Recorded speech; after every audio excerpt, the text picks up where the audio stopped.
մենք տաղավարում ենք, շարունակում ենք աշխատել, հիշեք փետրվարի 11-ի առանձնահատկությունը, այն գիտության ոլորտի կանանց եւ աղջիկների օրն է, շնորհավորում ենք բոլոր ներկայացուցիչներին եւ շատ կարեւոր մի մաղթանք սիրելի կանայք ու աղջիկներ լինեք գիտության մեջ, տանը եւ աշխարհում ցանկացած տեղ միևնույն է մեզ համար դուք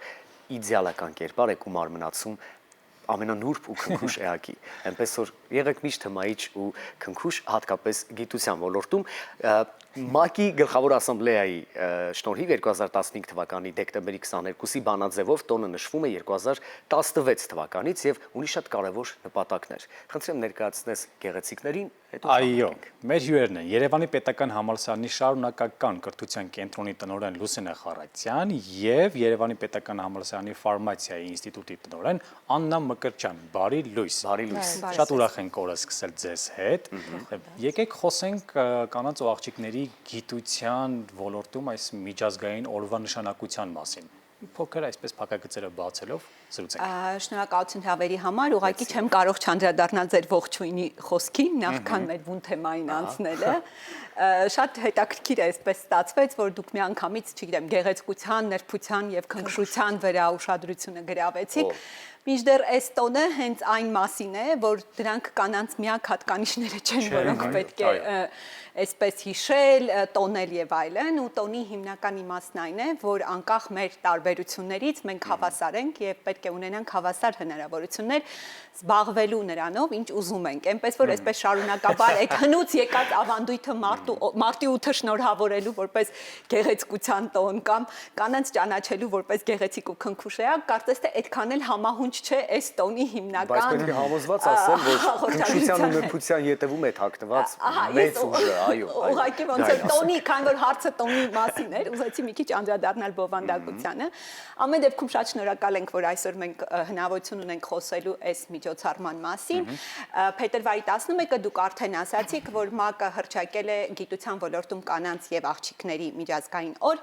եւ հիմնական նպատակն այն է, որ ճանաչելով այդ օրը որպես այդպեսին նպաստի, որ այս ոլորտում եւս կանայք ունենան հավասար հնարավորություններ։ Քանի որ վիճակագրությունը թե աշխարհի մակարդակում, թե նաեւ Հայաստանի մակարդակում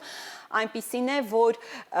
կանանց ներգրավությունը կարծես թե այդքան էլ մեծ չէ, հատկապես STEM ուղղություններում, աշխարհի մակարդակով դա շուրջ 30% է, 30-ից մի քիչ ավել, Հայաստանում էլ երևի բացառությամբ քիմիան եւ կենսաբանությունը մյուս ոլորտներում էլի 12-ից 22% միջակայք է, սա միայն թվերի մասին, նպատակն այն է, որ կանայք հավասարապես կարողանան ընդգրկվել գիտության ոլորտում եւ աշխատել։ Եվ մի բան էլ ասեմ ու այլևս երևի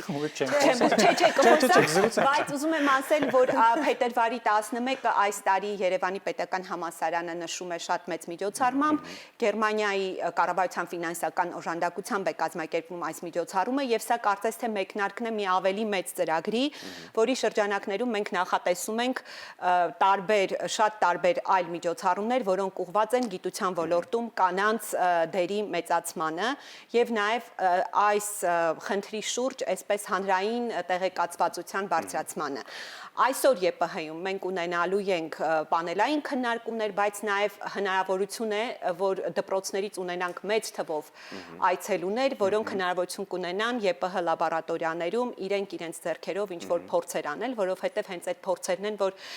այսպես ասած հետաքրքրությունը մեծացնում են գիտության հանդեպ։ Շատ ծավալուն եւ դիպուկ էին ձեր ներկայացնելը կապված նախաձեռնության հետ, որովհետեւ ունեինք հարցեր մի քանի փուլով, բայց դրանց պատասխանները արդեն հնչեցին, բայց իհարկե հարցեր ունեն նաեւ ենթադրյալ խմբեր, որոնց մասին մի փոքր ավելի մանրամասն ուզում ենք, որ դուք ներկայացնեք, տեսեք 10 տարիների ընթացքում գրեթե մենք վստահաբար կունենանք շատ հստակ հաջողություններ, որոնք հիմք կհանդիսանան արդեն ապագայում կարևոր նախաձեռնությունների իրականացման հետ կապված։ Ուզում էի, որ գայինք սկզբից արդյոք այս նախաձեռնությունը ինչ-որ տեղ նաև այսպես վերաբերելու է դպրոցահասակ երեխաներին, որովհետև ամեն ինչ գրեթե սկսվում է հենց այդ տարիքային խմբից։ Գնանք սկիզբ եւ հասկանանք ինչ հաջողություններ ունենք եւ դրանց հիմքով ինչ է մեզ սպասվելու գիտության ոլորտում։ Նկատի ունեք դպրոցականներ, հիմնական աղջիկները, այո, եւ ոչ միայն 10 տարիների ընթացքում գիտական ոլորտում եւ հատկապես որ ուղղություններով մենք ունեցանք հաջողություն, որոնց վրա այսօր հիմնվելու ենք նաեւ։ Դե բնագիտական ոլորտը այս վերջի 6 տարվա ընթացքում ի շնորհիվ կառավարության մեծ ֆինանսավորման մեծ աջակցություն կա եւ բնագիտական ոլորտը շատ-շատ զարգացել է, այսինքն տարատեսակ միջազգային համագործակցություններ կան, անկեղծ ասած չնայած ընդհանուր միջազգային թվերին, որ կանայք զբաղեցնում են 30%-ը, կոնկրետ բնագիտական քիմիա ոլորտի եւ կենսաբանության կոնկրետ պետական համալսարանում տղամարդիկ են փոքրամասնությունը ցավոք սրտի եւ դա ունի որոշակի պատճառներ, քանի որ 90-ականներից հետո ԽՍՀՄ-ի փլուզումից հետո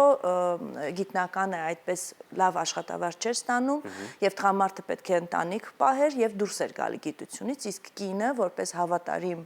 գործընկեր ամբողջ կյանքը մնում եւ հավատարիմ մնում էր գիտության մեջ։ Սեղ ուրիշ հարց կա, որ նույնիսկ գիտության ոլորտում ղեկավար մարմինները հիմնականում տղամարդիկ են, չնայած մեծ քանակություն կան կանայք։ Մենք մեղավոր չենք, այդպես մի նայեք։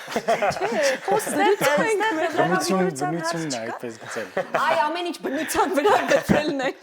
Իրականում բնություն իհարկե տղամարդ ու կինը տարբերում են միմյանցից եւ մենք չպետք է դրա դեմ պայքարենք, ուղղակի հնարավորությունները կանանց աղջիկների համար ավելի մեծ պետք է լինեն։ Մենք հասկանում ենք, որ ֆիզիոլոգիական որոշ փուլերի շրջանակներում կինը դադարեցնում է զարգացնել գիտության ոլորտում եւ այդ աջակցությունն է կարեւոր, այսինքն նույնիսկ գիտական խումբը իմանալով, որ կինը ամուսնանում է, շուտով բալիկ պետք է ունենա, այսինքն աջակցի, սպասի կոպիտ ասած եւ կինն էլ պետք է շարունակի անկախ բոլոր պայմանների զարգանալ, այսինքն անընդհատ լինել նույն քայլով, ինչպես ընդհանուր զարգվածությունը։ Բայց դպրոցականների վերաբերյալ, այո, դա շատ լավ գաղափար է, ընդհանրապես ներառել աշակերտների, աղջիկների եւ տղաներին գիտություն, տեսնել հենց փորձնական հատվածը շատ կարեւոր մի բաղադրիչ է եւ հետաքրքրությունը գիտության վերաբերյալ տարի ավելանում է, ես կարող եմ ասել, թեմայից դուրս կա միջդպրոցական փառատոն ամեն տարի ապրիլ ամսին եւ շատ մեծ քանակությամբ տարատեսակ դպրոցականներ բոլոր շրջաններից մասնակցում են, այդպես որ գիտությամբ հետաքրքրված են։ Ուղղակի հավելեմ, երևի,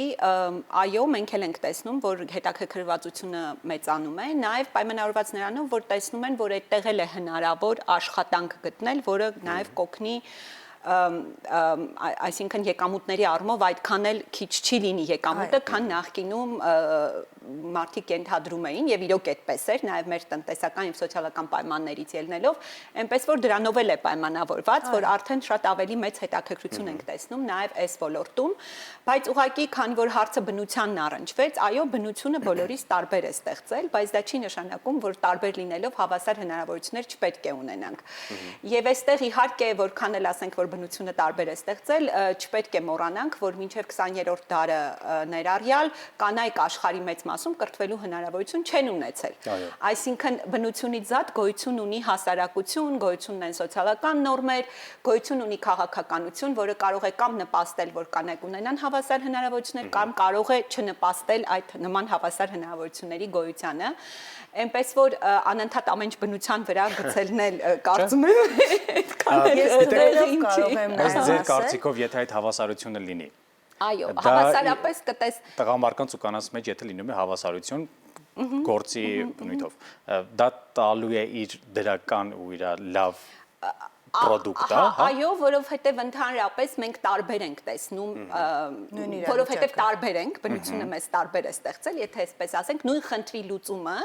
մենք կարող ենք տարբեր տեսնել եւ եթե համատեղ աշխատենք այդ խնդրի լուծման ուղղությամբ, այդ մեր տարբեր տեսնելը անգամ կարող է նպաստել, որ շատ ավելի լավ լուծումներ գտնենք խնդիրներին։ Գիտեք, այստեղ շատ կարևոր մի բան կա։ Ես վստահ եմ, որ օրվա այս շեշտադրումը կապված կանանց ակտիվ ներգրավվածությունը գիտական ոլորտում պետք է ուղղենք հատկապես կանանց,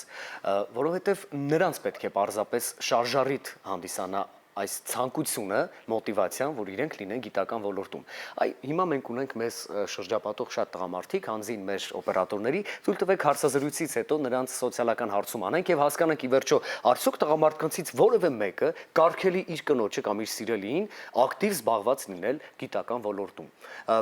Ըստ իս կարևոր հարցադրում է լինելու եւ ըստաբար մենք ունենանք միայն դրական պատասխան, որ այո, թող լինեն զբաղված Մեկը ես հպարտ կզգայի ինձ օրինակ, եթե իմ կինը Թող լինեն զբաղված, գնան աշխատեն, մենք նստենք տուն։ Ես ուղղակի կարող եմ, ես նաև դասավանդում եմ եւ շատ հաճախ երկրորդ կուրսում ուսանողների հետ քննարկումներ ենք իրականացնում եւ ինքը կինը ի սկզբանե կա այդ կարծրատիպ չի բնական երևույթ էլ է։ Իրենք առաջնային ընտրում են ընտանիքը անկախ ամեն ինչից, այսինքն նույնիսկ եթե աջակցում են, բայց կա ընտրություն երեխային հետևել, թե գնալ գիտություն, միշտ կինը ընտրում է երեխային։ Այստեղ էլի գալիս ենք բնությանը։ Այստեղ էլ կուզեի բան անել, այո, բնությունը այնպես է ստեղծել մեզ, որ երեխա ունենալու, այսպես ասած, մենաշնորհը, պայման, նու ծննդապ ֆիզիկապես կնոջն է եւ նաեւ կերակրելու եւ այլն։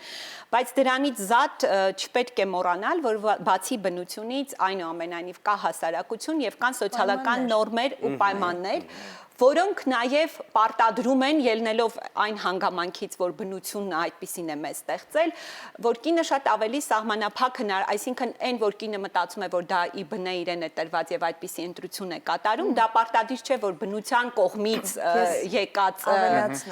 եւ եթե ինքը ունենա հնարավորություն ամուսինը օրինակ իրեն օգնի, իրենք համատեղ երեխայի խնամքով զբաղվեն, այդ դեպքում ինքը կկարողանա շարունակել ոչ միայն դա, օրինակ զարգացած երկրներում եվրոպական շատ հաճախ կազմակերպության կողքը կա մանկապարտեզ, այսինքն կինը նույնիսկ ժամանակը չի ծախսում երեխային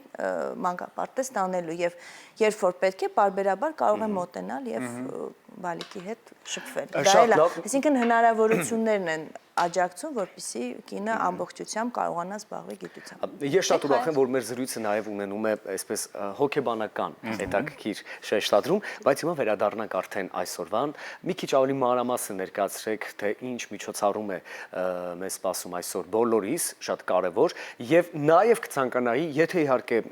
կան հստակ հաջողություններ կապված կին գիտականների հետ, ովքեր ունեն այսօր գրանցած հաջողություններ, ինչու ոչ նաև միջազգային հարթակներում կխնդրենք նաև ներկայացնել ձեր հաջողությունների մասին։ Երևի ես մի քիչ միջոցառման մասին խոսեմ եւ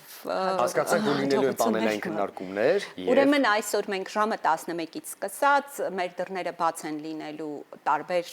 տարիքային խմբերի միջին եւ ավագ դպրոցի դպրոցականների համար, գիտական ոլորտի տարբեր աշխատակիցների, գիտաշխատողների համար, ինչպես նաև ԵՊՀ ուսանողների համար, որովհետև ինքը եւ տոն է եւ քննարկում, ունենալու ենք պանելային քննարկումներ տարբեր թեմաներով, օրինակ, արդյոք անհրաժեշտ է եւ կան քաղաքականություններ, որոնք նպաստում են կանանց հավասար ներգրավվածությանը գիտության ոլորտում։ Դա լինելու է մի պանելային քննարկում, որտեղ հենց այս թեման ենք փորձելու հասկանալ։ Երկրորդը, արդյոք գիտությամբ զբաղվելը այսինքն հետաքրքիր է։ Կին գիտնականները խոսալու են այն մասին, թե ինչու զբաղվել գիտությամբ եւ ինչու է դա հենց այն ընտրությունը, որ իրենք կատարել են, ու դա մի տեսակ մոտիվացնող նաեւ հույս ունենք կարող է լինել դպրոցականների համար։ Ունենալու են քննարկում գիտության ոլորտի կանանց խնդիրների վերաբերյալ եւ դրանից բացի, ինչպես արդեն ասացի, մեր կենսաբանության, ֆիզիկայի, քիմիայի լաբորատորիաներում աշակերտները հերթագրված խմբերով իրենք են հենց փորձեր անելու ու նաեւ սուպեր համակարգչից են խոսելու։ Շատ լավ, շնորհակալ ենք ձեզ շատ, մեզ հուշեցին, որ մեր ժամանակը սպառվում է, շատ ուրախ ենք, այո, շատ ուրախ ենք առավոտը սկսել ձեզ հետ ու այս կարևոր ու հետաքրքիր թեմայով զրուցելու ձեզ հետ։ Շնորհակալ ենք ձեզ շատ։ Իսկ շտապում ենք եթերը փոխանցել լրահոսի մեր գործընկերներին, մնացեք մեզ հետ, սա առավոտ լուսոն է կվերադառնանք։